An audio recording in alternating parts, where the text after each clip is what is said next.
Asambleja e Shteteve Palë të Gjykatës Penale Ndërkombëtare ka vendosur të shkarkojë Karim Khan nga detyra e prokurorit të përgjithshëm pas akuzave për sjellje të papërshtatshme seksuale dhe abuzim me autoritetin. Vendimi u mor gjatë një sesioni të posaçëm në selinë e Kombeve të Bashkuara në New York dhe u miratua me 82 vota pro. Khan, i cili mori drejtimin e organit të akuzës në vitin 2021, ishte pezulluar nga funksioni muajin e kaluar. Sipas përfundimeve të organit mbikëqyrës të gjykatës, ai ka kryer shkelje serioze të detyrës dhe sjellje të rëndë dhe të papërshtatshme.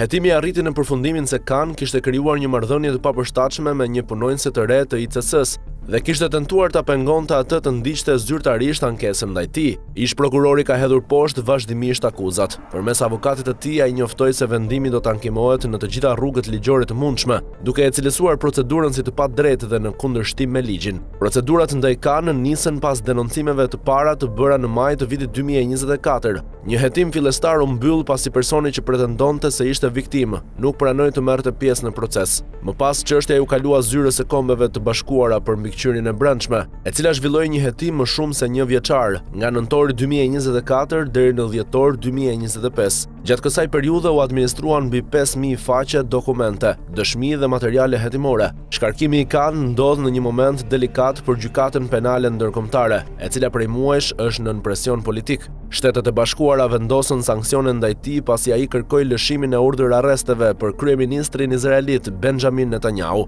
dhe ish ministrin e mbrojtjes Yoav Gallant, lidhur me krimet e dyshuara gjatë luftës në Gaza. Në të njëjtën kohë, administrata amerikane ka paralajmëruar masa të tjera ndaj ICC-s, duke përfshirë sanksione shtesë, kufizime vizash dhe rritje të presionit diplomatik ndaj vendeve aleate për të kufizuar kompetencat e gjykatës. Nga ana e saj, ICC ka bërë të ditur se mbetet e angazhuar për të garantuar një ambient pune të sigurt dhe me respekt për të gjithë punonjësit e saj.